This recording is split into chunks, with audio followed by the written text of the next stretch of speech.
Today is December 16th, 2024. My guest is poet, author, and literary critic Adam Kirsch.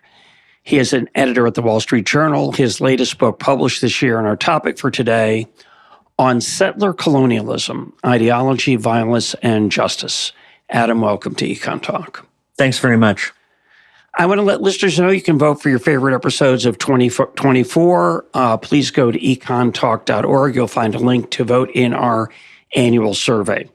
And now we're going to talk about settler colonialism, a phrase that I had heard of, but never fully appreciated or understood until I read your very short, extremely provocative and interesting summary. Thank you. Let's start with the definition. What is settler colonialism? Well, settler colonialism is an idea that is talked about a lot in the academy. I think if you studied history or a lot of humanities subjects, social sciences in the last 15 years, you probably encountered the idea of settler colonialism. And it's a term that's undergone some changes in meaning over time. Really, it refers to sort of the best one-sentence definition I could give would be to say that it's an idea, the idea that countries founded by European colonialism, primarily countries like the United States, Canada, and Australia, and then often by extension Israel, are sort of permanently shaped by the original sin of colonization, so that the countries, even hundreds of years after the original settlement, remain shaped by this settler colonial experience, and that a lot of the injustices and problems, as critics see it, with those countries can be explained by reference to that European settlement. The idea of a settler colony is older than the last 15 years. Really, when people started to talk about different kinds of colonialism after World War II, during the decolonization era, there were different models of colonialism, different parts of the world, and a settler colony would be a colony like Algeria or Rhodesia, where Europeans had come to settle but had not displaced or replaced the native population. So in those places in Algeria, you've had maybe 10% European population, 90% Arab and Berber population. In Rhodesia, slightly less European population. But in those situations, you had a very clear and distinct settler class. And the idea of decolonization in those settings was to take power and property from the settlers and maybe in the end to expel them, which is what happened in Algeria after France sort of declared defeat and Algeria became an independent country. Most of the European settlers left very quickly. And that was different from other models of colonialism, like in India, where there was very little settlement and power was exercised in different ways. But in the 1990s, settler colonialism came to be applied to countries with a very different history and situation, first in Australia and then in North America. And thinking about those countries as settler colonial societies means something very different, because in those countries, to say the United States, where I am, 98% of the population is not indigenous. Only 2% is indigenous. So in that situation, you can't decolonize the United States in the same way that you could decolonize Algeria by getting rid of the settlers, right? So if you refer to a country like the United States as a settler colonial country, it has different implications. It doesn't necessarily mean that you want to drive out all the settlers, but instead it means that you want to acknowledge that the country was sort of founded on the crime of colonialism, of settlement, and change things about it that are directly related to that. And it lines up with a lot of progressive critique of the United States and other societies. So people talk about the environment, about capitalism and inequality, about gender relations, but framing them as the results of settler colonialism. Yeah, we'll come back to some of those claims about the extension of the idea to other areas of the place. Yeah, and I was just going to say it would be very hard to decolonialize the United States. Some of the people originally came from Holland or England, but since the founding of America, there are many people who came from Poland and Ireland and Italy and so on. In theory, they could go back to where they came from, and the United States could return to its so-called pristine state before European invasion. Does anybody talk about that? There are Why not? There are some academic theorists who do talk about what decolonization would mean in a more concrete way. Usually they don't have a program and can't spell it out. One of the things I say in the book is that it's sort of significant that when activists and theorists talk about what it would mean to decolonize the United States, they usually say we have to imagine it, or it belongs in the realm of dream, or the future will make it clear, because you can't really imagine what it would look like in real terms to get rid of hundreds of millions of people. But it raises an important point, which is that for this theory, or what I call the ideology of settler colonialism, there are only really two categories. You can either be a settler or you can be indigenous. So what that means is that to be a settler, you don't have to be, someone who is actually settling the land like in the 17th century, and you don't even have to be a descendant of that person. You don't have to be someone whose ancestors came over on the Mayflower. The idea is that since America was founded by settlers, everyone in America who is not indigenous sort of occupies the position of a settler.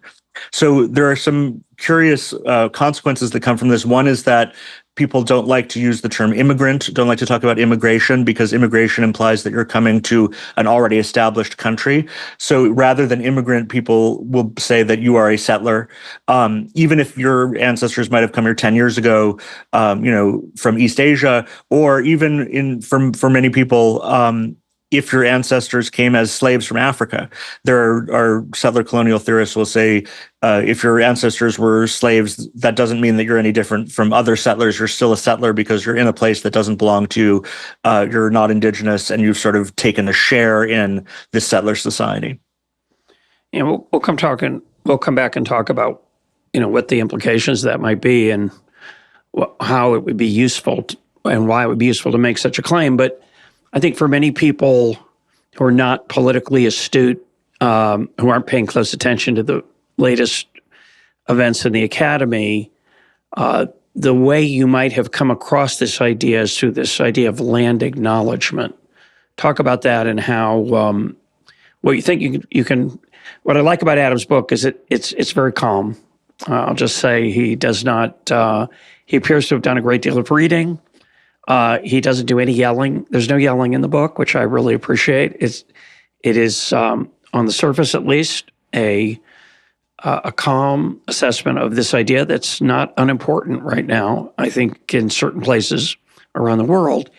And but land acknowledgement might be something that people have come across. What's the idea there, and what do you think of it, even though you don't always give your opinion of these things in the book? Yeah, well, it's true. I'm trying to shed light rather than heat, but I think that I'm critical of a lot of these things and sort of let them speak for themselves, or try to. Land acknowledgements is a great example because it's a good example of how things that start out seeming very esoteric and academic can end up having real world consequences. So I think that maybe 5 years ago, few people in the United States would have been familiar with the term land acknowledgements or what they were. They had started in Australia and Canada, and were becoming more common there, but not in the United States. And then very quickly, in just a couple of years, they became basically required for all universities and most cultural institutions. And a land acknowledgement is simply a statement which says that this institution occupies the land of a Native American people that used to live here. And it can be phrased in different ways. It can say, this university sits on the historic homeland of such and such a people, or it can go in a more aggressive direction and say, we're occupying this and we're benefiting from their displacement, and this is an act of privilege, which some of them say. But I think, however it's phrased, the implication is clear that it's a sort of act of symbolic reparation to the people who were displaced in the settlement of North America. And it carries this suggestion that, in a way, the Native American people who used to sort of be in control of this land are still the legitimate possessors of it or sovereigns of it, and that Americans or American institutions are sort of squatting on this land or occupying it without permission, and that that makes some sort of apology required. So they're strictly symbolic. You've never heard of a university saying, we're going to give up our land and return it to the descendants of the people who lived here 200 years ago. But these things are very common. They're often recited at public events, or if someone introducing an event will say the formula, or they're put on signage. I live in New York City. You see them on signs at theaters a lot now, and sometimes recited as well. And so for a whole sector, sort of academic nonprofit sector, it's become really an expectation that you will have a land acknowledgement, and that if you don't have one, you're sort of neglecting the moral duty. And it's a sort of concrete expression of this idea that we should be thinking about the United States and American civilization as in some basic sense illegitimate and needing to apologize for its existence. That what came here before is sort of the real legitimate inhabitants and possessors of this land, and America, which is the society that we all actually live in, is sort of a usurper. Yeah. And it raises the question of what before actually means, and maybe we'll talk about that, because there's inherently something arbitrary about how you define before.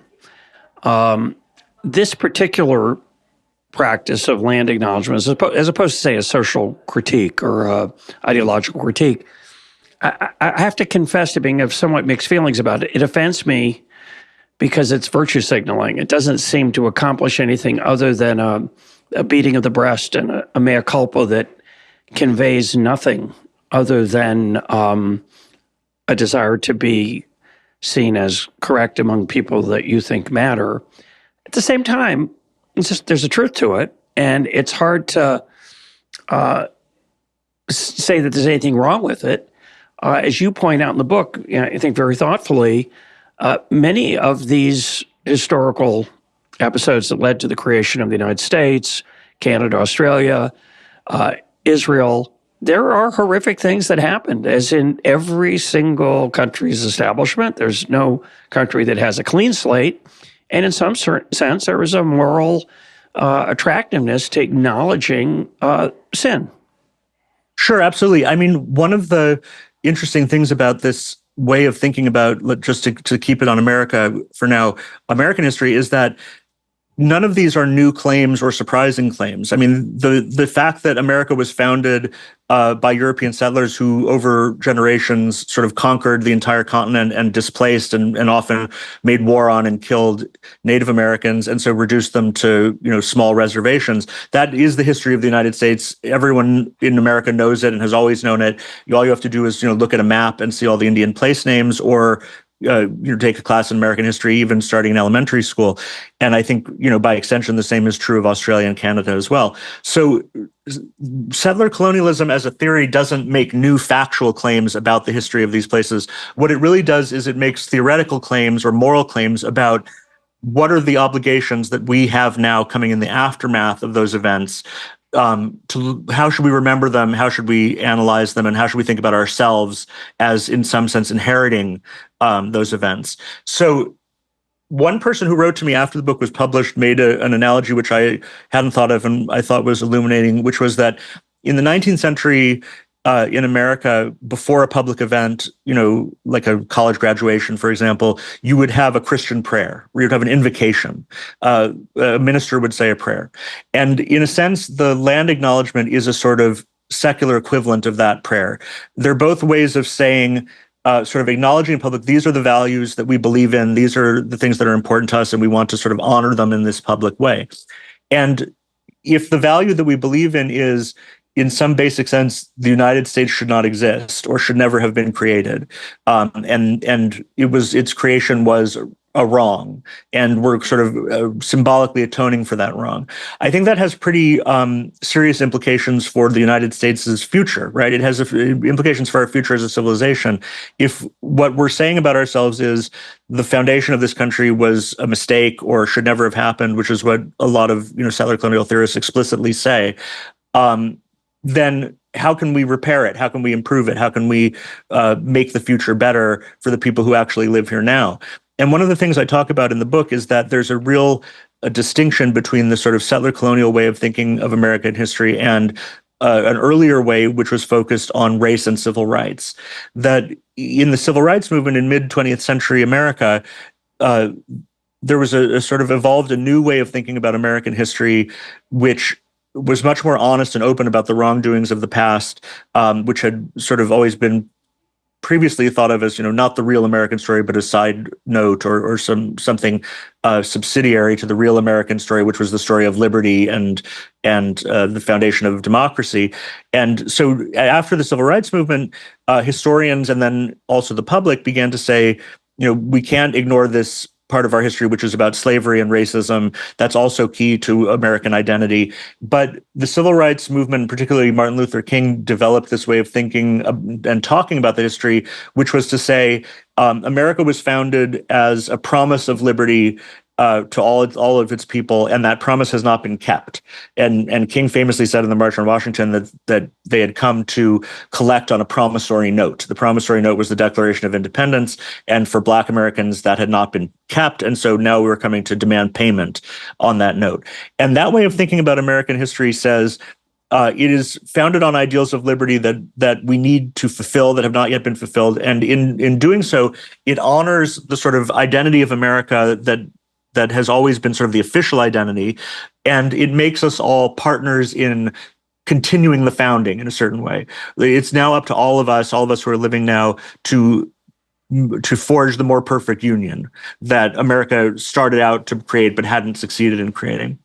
But the seeing America in terms of settler colonialism is a much more absolute judgment, because it says, going back to the very beginnings of European settlement, America was always an act of war and genocide, which is what people will usually say. And America is sort of based on genocide, and in that sense, it continues the genocide structurally. We're continuing a genocide because as long as we are here on land that shouldn't be ours because we're not indigenous, we're sort of continuing the suppression and the erasure of native peoples and cultures. And if that's the judgment on America, it's very hard to see what can be done to make things better for the people who are actually here, or to sort of improve America in the future, because you're saying from the beginning, this thing should not exist. This civilization should not exist. I mean, there's a whole range of things you could say in the face of moral disgrace, failures, sins, and so on. One word that would come to mind would be irredeemable. It seems to me in the settler colonialist ideology, the United States is irredeemable.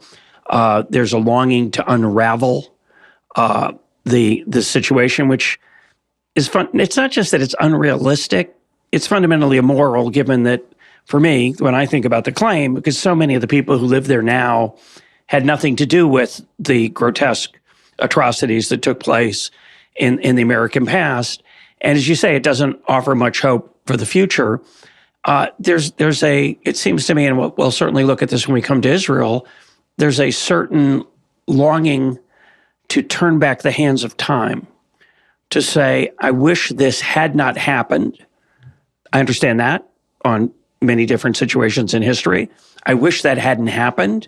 But to say, and therefore we should strive to unravel it, is to me, a very difficult moral claim, because of the lack of guilt, in my view, of the people who came in later. It does put moral responsibility on later arrivals, perhaps, to do things on behalf of those who were mistreated or their descendants, certainly, and that could include all kinds of things we could talk about: reparations, land grants of certain kinds, and so on.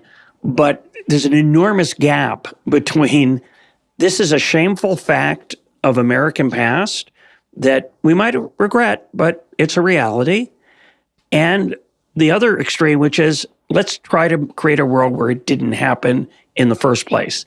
That latter view, which rings as part of the settler colonialist ideology, seems not correct. Well, it is definitely it's a backward-looking view. It's a way of looking at society that, as you say, is about wanting to redeem the past. I get into this a little bit towards the end of the book, of saying we've inherited this sinful past and we sort of want to atone for it and redeem it.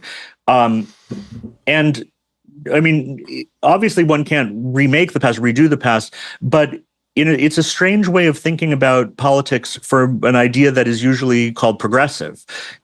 People who embrace this idea would almost all describe themselves as progressive in some way, but in a way, it's not a progressive way of thinking because it's not about progress. It's not about making the future better than the past. Really, it's about seeing the past as this sort of heavy burden that we all carry that we have to atone for in some way. And in a similar way, it's not typical of progressive ideas because it's not about helping the majority of people at the expense of a minority that has done them wrong. When you look at most progressive movements, whether it's socialism, communism, or even more recently, the sort of Occupy Wall Street movement of about 10 years ago, which had a momentary big impact in the United States, the slogan of that movement was that it was for the 99% against the 1%. The richest 1%, the 1% with all the money and the power.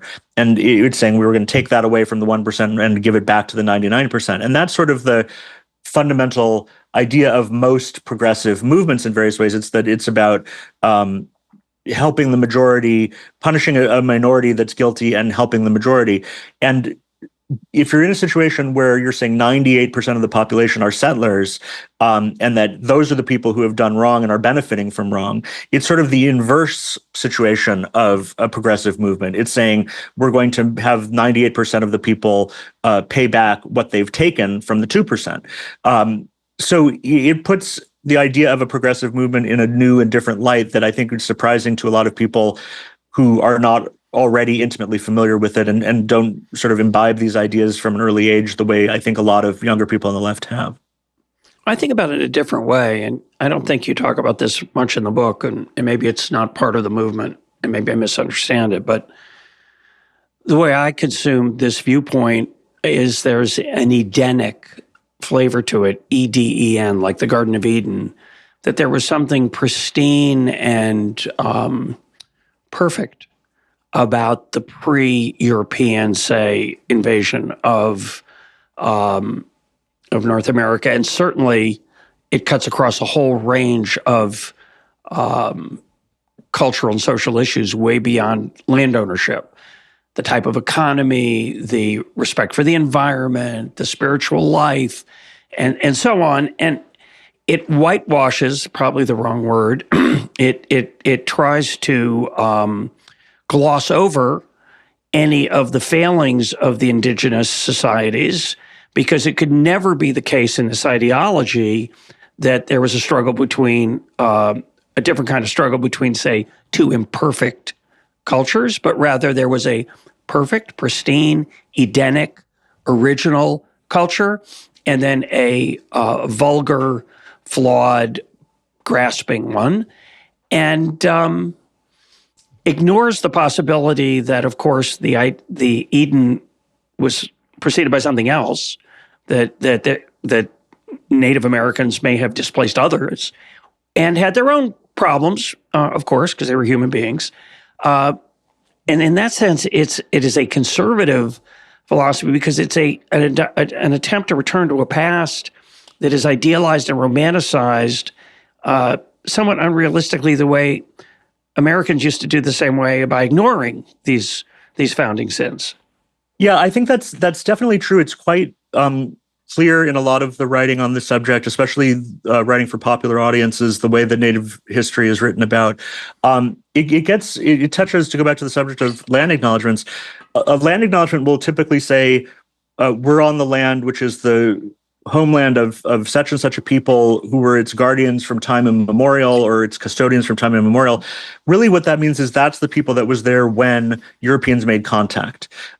Because these are societies with no written records, there's absolutely no way of knowing who was there, 50 years before that or 100 years before that. And North America was inhabited, for tens of thousands of years.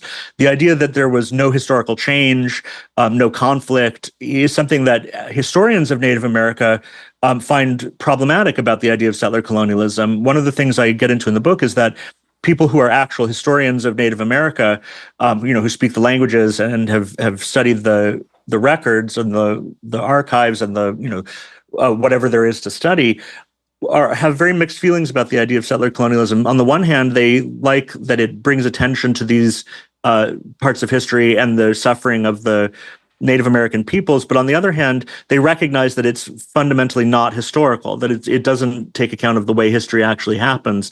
One example is that over the course of the long period of American expansion from the East Coast to the West Coast, there were different phases in different regions where Native Americans were more powerful than Europeans, and that there was a process of wars between two powerful or entities, and that often the reason why expansion happened, or at least the form that it took, was a war between two peoples, two civilizations over control of territory. It wasn't when people describe that as a genocide, it's understandable why they use that term. But if that summons a comparison to, like the Holocaust, like we're going to set out to exterminate every member of this people, that is not at all descriptive of the actual history of North America. The actual history of North America is much more complicated than that.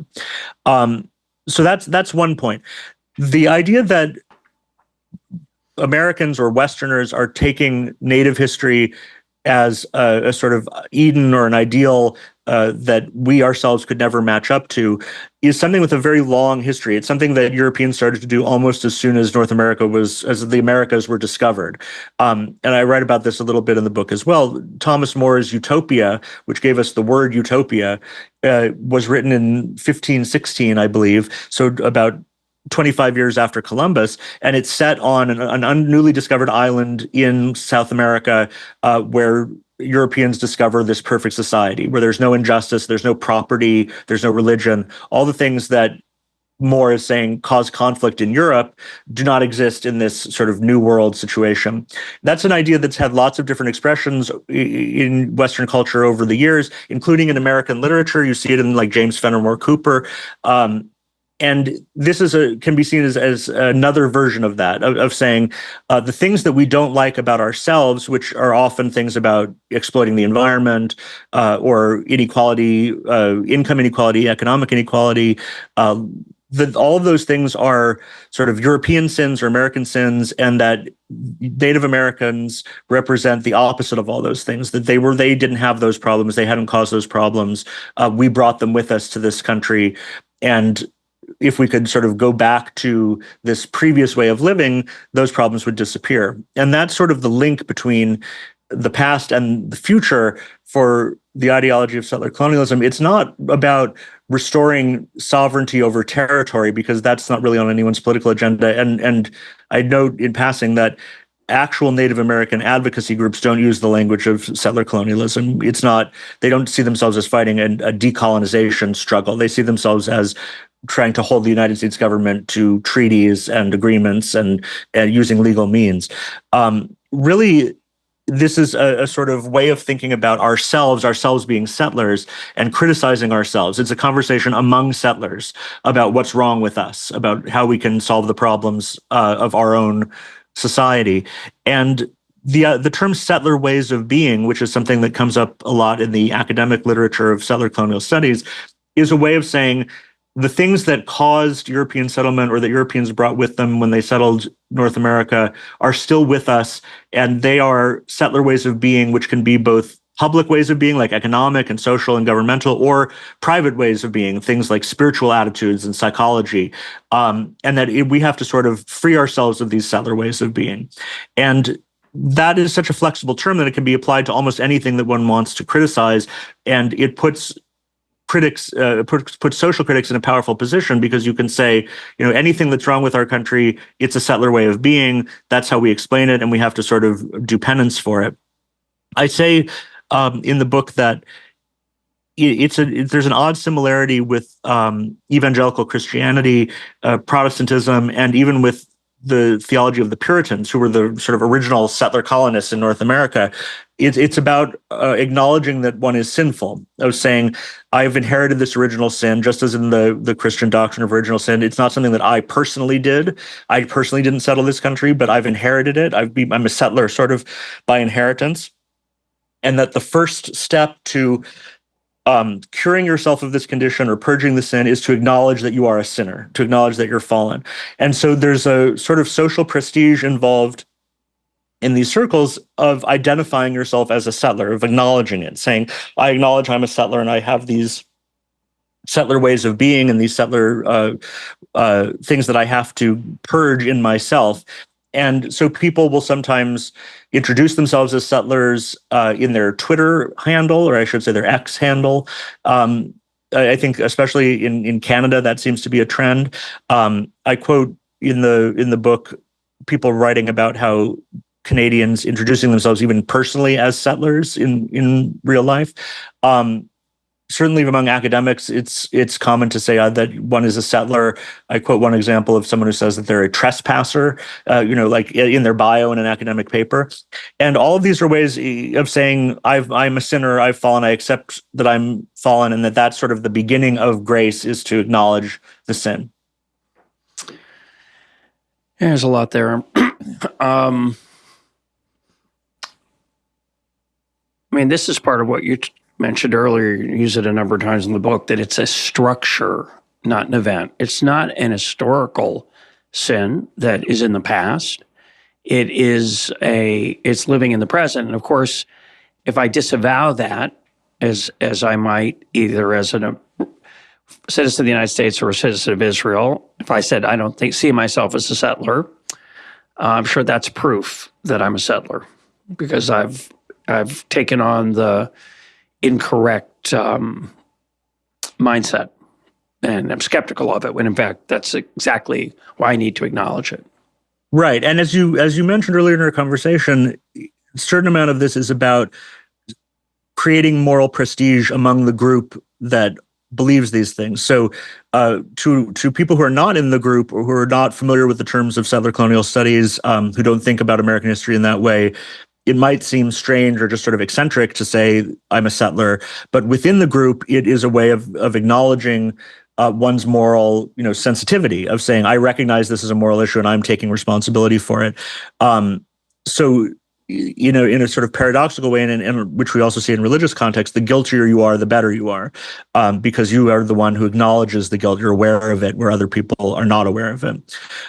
Trying to put myself in the shoes of this movement, the closest I can come, perhaps, I have to think creatively about this, but one way to think about it is, I remember being in Vienna recently for the first time, and it was clear to me that there were people who, despite the lack of visual identification, I wasn't wearing any sign of my Judaism on me, I felt a certain urge on the part of people there to be extra nice to me. Not all of them. There were some on the other side. But I felt an urge of people saying, basically, without saying it, we did something, we participated in something shameful, and we owe you something. And the way we're going to repay that is to be extra thoughtful, extra kind, extra solicitous of what might be helpful to you. And it feels, it beats the alternative, I have to confess, but it was unnecessary. The most, and it felt strange. The most common example, the most vivid example of it was a 25-year-old who was helping me with something, and I remember thinking, it's okay. It's your grandparents or your parents. It wasn't you. I bear you no grudge. I love that you're not burdened by the beliefs of your ancestors, and let me enjoy your city. I didn't feel a need to be acknowledged as a member of a people who had been abused, partly because my parents were not in Vienna. I was not in Vienna in 1942, but also because that was in the past. But the idea that it's somehow burdening us into the future seems very challenging to making the world a better place. It seems to be the opposite of what you would want to do to make the world a better place. It's a negation of agency, right? For me to say to this kid, you can't help that you're an anti-Semite because you've grown up in a fundamentally anti-Semitic, Jew-hating society, that would be a repellent thing for me to say. Right. To think. I don't want to think that. Could even be true. I would much prefer to live in a world, if I'm going to have a false belief, I'd like to have a false belief that we could all change. And I think that that situation, which I know the kind of thing you're talking about, is very, very dissimilar from what we're talking about in the history of Australia or North America or Canada. If you wanted an analogy in German history, it would be more like how the way Germany settled Eastern Europe in the Middle Ages. It would be like saying we should not have settled East Prussia and sort of converted the people who lived there. The problem is that we're talking about things that happened such a long time ago and with no direct biographical connection to the people who are alive today, that it really isn't about. And again, I think this is really sort of key to understanding the phenomenon. When people talk about settler colonialism in North America, it's very rarely about benefiting actual living Native Americans or sort of taking into account what they want. It's much more a social critique. I say that it's a kind of critical theory. It's a critical theory about these societies in which settlement and colonialism are sort of the original source of the problems in the societies, in the same way that in earlier kinds of critical theory, race and slavery was the sort of master term, or before that, property and capitalist exploitation. That those are sort of the frames in which you understand and analyze and criticize the society. So again, it has very little to do with practical issues affecting Native communities today. It has much more to do with internal critique of these societies, drawing on this idea and these histories. Yeah, and as you point out, it comes with a whole set of other critiques other than just of the past. It's anti-capitalist because the settlers brought capitalism to North America. The settlers brought environmental degradation because they had technology and tools and other things. And so all of that is seen as an ongoing and continuing sin.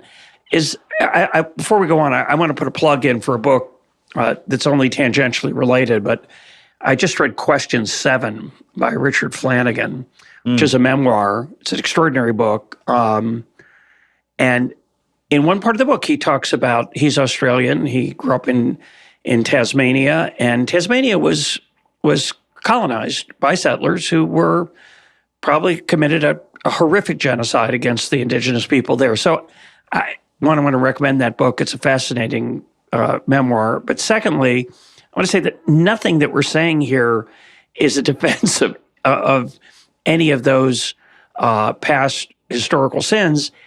And we also have to acknowledge, I think, Adam, you and I, to the extent that we are critical of this movement, there was a long time where people honored that settler colonialism in the past, that honored the settling of, say, North America at the expense of Native Americans, or Australia at the expense of the Aborigines. And you could argue that this movement has brought some of that recognition, which I believe is healthy, just like many, many other nations have had to recognize their own historical failings in the past.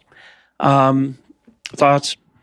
Yes, no, I think that it's part of a wider reckoning with history that I think is a post-World War II phenomenon in Western civilization, where after a long period of sort of triumphalism and ethnocentrism and cultural chauvinism, nationalism, yeah, and the sort of idea that European civilization, Western civilization was sort of self-evidently superior to all the others and had the right to sort of take them over or rule them, that there's been this turn towards a more honest assessment of the past and acknowledging the horrors of the past, the crimes of colonialism and slavery, and sort of trying to reassess Western civilization in the light of that knowledge in a more humble and accurate way.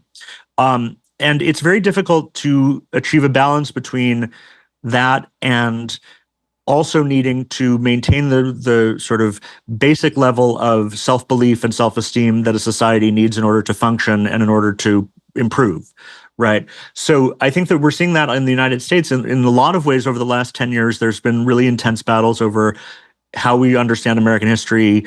And fundamentally, the question is, should we be proud of America? Is America something that we should feel good about, or is it something we should feel bad about? And of course, the answer is both, that there are both elements in our society and our history, as in every country and every history, because they're all made up of human beings, and human beings are capable of doing good things and bad things. So I think that absolutely the sort of first responsibility of all of us as citizens, and certainly of historians, is to tell the truth about what happened in the past, to be honest about what the history is, and then second to that, think about how it should guide and inform us in the present. What are our responsibilities to it? I think that that all of those things are sort of the positive fruits of this reassessment of Western history. But I do think also that the settler colonial sort of construction of all this, the way that it's understood, it sort of presents the maximal case against the civilization in ways that strike me as sort of zero sum and destructive of the future. And I think probably Israel is the best example of that. It's the best example of how this sort of idea, which sees itself as virtuous and on the side of justice, can end up being the opposite. And just to transition to Israel as an example, and the accusations against Israel, which have proliferated much more widely since October 7th, ironically in one sense, maybe not so much in another, but the old school rah-rah history of Israel is that Israel was founded in 1948. The Jewish people were allowed to return to their ancestral homeland. The Arab nations around us declared war on the establishment of the state. They encouraged their citizens to leave while this war took place, assuring them that they would be able to come back once the Zionists had been defeated. There ensued a war that Israel won, and that's the founding of the State of Israel. Now, it is a little more complicated than that, and I think Israeli historians have been those who have spoken out with more nuance as to what actually happened. So what actually happened was some Arab residents of Israel in 1948 were hounded out, pushed out, whatever you want to call it. Hundreds of thousands of people, some of whom chose voluntarily to leave, but many did not choose voluntarily to leave. They were coerced, terrorized, threatened, fearful, for all kinds of complicated verbs and adjectives we could use, and they left. Those 700,000 people became refugees, and they were, unlike any other conflict in the history of the world, their refugee status was sacrosanct. They were not allowed to give it up. Anything that would encourage them to give it up was squashed. So the truth is, the establishment of the State of Israel is complicated. There were things that Israel did that were shameful, but it's also true at the same time that there was a partition of the state that would have given some of the land to Israel, to the Jews, and some to the Arabs, and the Arabs turned it down. That's a fact. Whether you think that's fair or not, doesn't matter. That's a fact. And now for 76 years, we've lived here in a Jewish state. I haven't personally. I've only been here 3 years.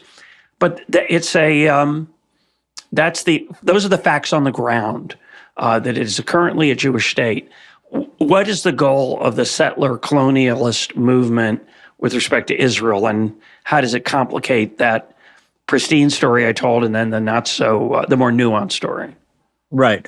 Well, it's a good example of telling the truth about history. When I was growing up, I was also taught, in an American Hebrew school, that in 1948 the Arabs left and planning to return after the Jews were defeated. And then in the 1990s, the Israeli new historians, Benny Morris and other historians, Tom Segev, you did the historical research to show that, in fact, that was not the case. And Some did. Some were told, and they were told. Some did leave thinking they'd come back, but many of them didn't. They didn't want to leave. Many were driven out at gunpoint. And many of them stayed. One more, sorry to interrupt. Yes. Hundreds of thousands stayed. They're now number 2 million. They are living here in Israel with full civil rights. They're living in the only democracy, unfortunately, in the Middle East. And they have a higher standard of living than their neighbors. And some of them have, I'm sure, mixed feelings. We know that about living in a Jewish state and an ethno state, but many of them would probably prefer that to living elsewhere. Well, let me just step back to talk about the sort of settler colonialism idea. So after October 7th, the reason I wrote the book, and as you say, it's a short book, and it was written in about 6 months after October 7th. The reason I wanted to write about settler colonialism is because on October 7th, October 8th, when the news of the Hamas attack was first coming to the United States, there were a lot of people, not a lot, but a surprising number of people came out to celebrate the attack, especially got a lot of attention on university campuses and progressive organizations. And in the statements that those people were making, they very often used the term settler colonial. They said that the Hamas attack was resistance to settler colonialism. One statement I quote in the book is that there are no Israeli civilians. They're all there because they're all settlers, and so they're all legitimate targets.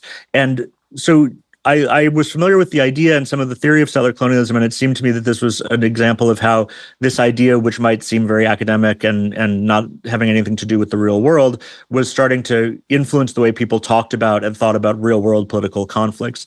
So if Israel is a settler colonial state, and I think it's absolutely taken for granted in the academic discourse that Israel is a settler colonial state, then anyone who's sort of resisting settler colonialism is by definition on the right side, on the side of justice. And I could compare it to in the 60s when people in the West championed, Maoist China or Castro's Cuba, because they said the real problem in the world is Western imperialism and capitalism. So anyone who's fighting those things is on the side of justice. In the similar way, you have people in America who consider themselves progressives, waving Hamas flags or Hezbollah flags and saying we're on the side of Hamas. We sort of approve of what they're doing because they're fighting settler colonialism, and in that fight, any means are justified because that's the ultimate conflict of our time. So, in linking Israel and the history of Israel to these other much larger and much older examples of settler colonialism, it's almost like you're saying we can't fight settler colonialism in any concrete way in Australia or in Canada or in the United States.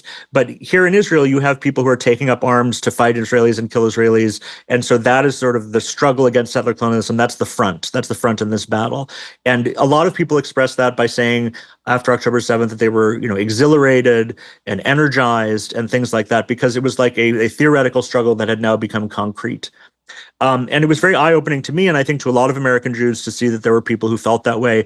And particularly among younger people, that's a much more common view than it ever was before. If you look at sort of polling data on the war in Gaza, among people 18 to 24 in America, sympathies are sort of divided 50-50 between Israel and Hamas, which is very different from in the past. So it is changing the way that people think about Israel, and with potentially serious consequences for the future. And there's a lot to be said.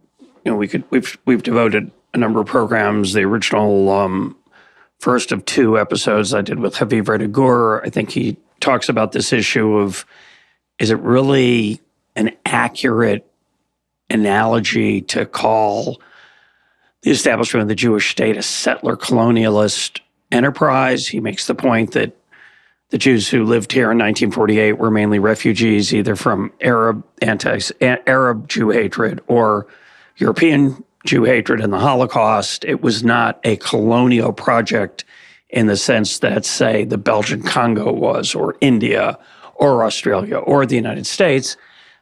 I want to put that to the side. I think the part that's quite extraordinary is that all the sloganeering of Free Palestine from the river to the sea, I realized embarrassingly recently that this is really a fundamental desire to turn the clock back to 1948 and saying no matter whether you think, my little thumbnail sketch of Israeli founding, forget whether you think that's true or not, there are a number of people traditionally associated with the progressive cause who think that the establishment of a Jewish state, which at the time had an Arab majority, it was a Jewish minority. We had been here for a long time, but it was a minority.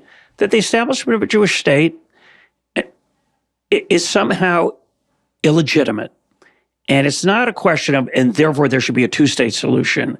It's not, and therefore there should be some kind of right of return. It's basically the world would be a better place if this hadn't happened, and we should honor those who are working to unravel it.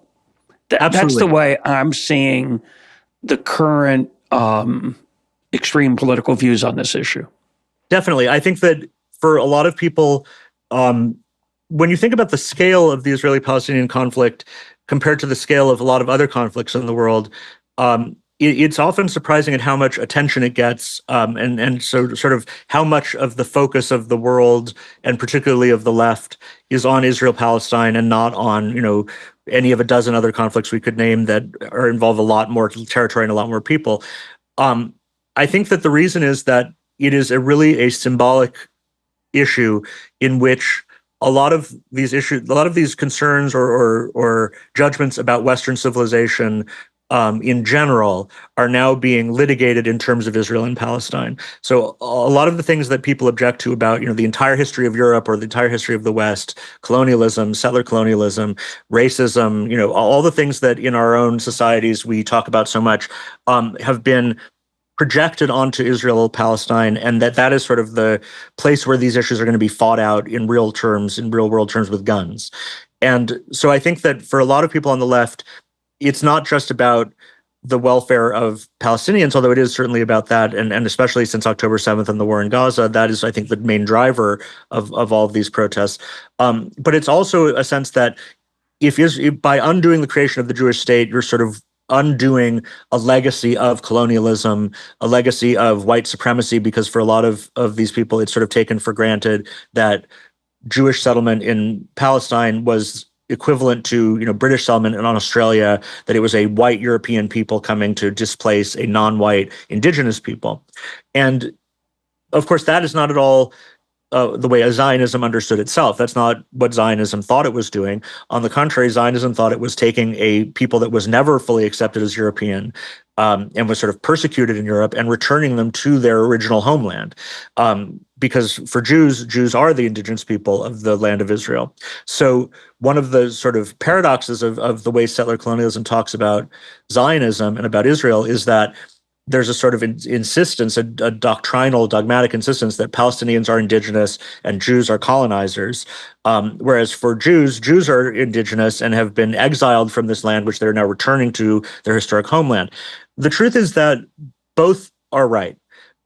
There's elements of truth in both positions. It's true that Jews were exiled from the land of Israel and came back to it at a moment when they felt that they had no future in Europe, and turned out were correct that they had no future in Europe and needed another place to live and to exist as a people. And it's also correct that Jewish state was created sort of in the teeth of Arab opposition. The people who were already living there did not want it to happen, did not want Jews settling there, and in a sort of basic sense, have never accepted it, even after 75 years or more. So when Western progressives, using the language of settler colonialism, say we want the state of Israel to be undone, to sort of reverse the verdict of 1948, what they're saying is the same thing that Palestinian nationalist groups and Islamic fundamentalist groups have been saying also since 1948, which is this is a sort of invasion of our land and we're going to eventually destroy it. And what's sort of peculiar about it is that Israel has sort of defeated every attempt to do that and has emerged as the strongest country in the region. But that doesn't seem to change the way it's discussed. It doesn't change the sort of intellectual or moral calculus for anyone. For its critics, it's still always sort of 1948. Everything that has happened since then is this sort of temporary injustice, and one day is going to be wiped out. And that's exactly also the way that people talk about America in North America, about the United States in North America. They say, it is a very much bigger and very much longer scale usurpation, occupation of this land, but one day it's going to disappear and this will go back to being Native American land. And it's the same sort of idea as liberating all the land between the river and the sea. So I think that, when we talk about the history of Israel, and I certainly do this as much as anyone, Jews often talk about, all of the complicated history that's taken place there since the 1880s and the various sort of turning points and the diplomatic rights and wrongs. In a way, I think that all of that is irrelevant. What's relevant is there are now 7.5 million Jews living in Israel, and there are 7.5 million Arabs living between the Jordan and the Mediterranean in different jurisdictions, right? In Gaza, in the West Bank, or in Israel as Israeli citizens. So you have this very small piece of territory, about equivalent in size to the American state of New Jersey, which I think, incidentally, a lot of people who talk about Israel and Palestine don't realize just how small the land they're talking about is. You have about 50-50 Jews and Arabs in this small territory. And the question is, how are those people going to live together in a way that involves minimum suffering and violence for everyone? That is sort of, in the end of my book, that's where I come down, because I say that as long as this is cast as a conflict of historic right and wrong and whose rights to the land are going to be vindicated, it becomes a zero-sum game where one side has to win and the other has to lose. And all of the sort of heightened rhetoric against Israel that we've seen since October 7th makes it clear that there are a lot of people who just want to destroy the Jewish state. They want it to not exist. Usually they will deny that means they want to kill all the Jews who live in it. They'll say, no, that's not what we want. No, they need to go back. Either they could have to go back, or it'll be a binational state. But I think that October 7th shows, what the reality of that would look like is horrible and probably genocidal. So it's an absolutely existential need for Jews to have a Jewish state. As I think everyone in Israel agrees, it's a red line that it must be maintained. And the question is, how can that Jewish state continue to exist in a way that doesn't involve perpetual war and conflict and occupation and injustice towards Palestinians? And I don't know what the answer to that is. As I've gone around talking about this book, I say I don't know. It's a short book. Yeah, exactly. I don't know any better than anyone else what the answer is. But where I come down is the two-state solution seems to be the only solution that I can envision that doesn't involve perpetuating a massive injustice against either Jews or Arabs. And so I feel like that is the solution that ultimately has to come to pass unless something much worse comes to pass. And what's much worse right now, a much worse solution, much worse outcome does seem more likely, especially since October 7th, because there's absolutely no interest in a two-state solution on either side. There's enormous hatred and resentment and desire for revenge. And in the long term, I don't know whether there is a solution. I'm almost 50 years old. This conflict has been going on my entire lifetime. I sort of suspect that when I'm gone, it will still be going on. I don't know if that it's a conflict that can be resolved absent some big changes in the world or in the situation on the ground. But I think that the wrong way to look at it is to say Jews are settler colonizers who don't belong here and should be expelled.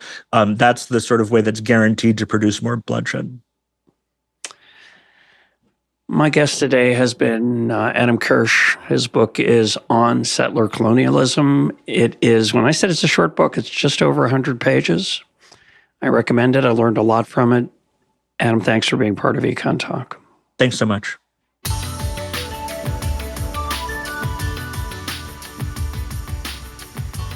This is Econ Talk, part of the Library of Economics and Liberty. For more Econ Talk, go to econtalk.org, where you can also comment on today's podcast and find links and readings related to today's conversation. The sound engineer for Econ Talk is Rich Goyette. I'm your host, Russ Roberts. Thanks for listening. Talk to you on Monday.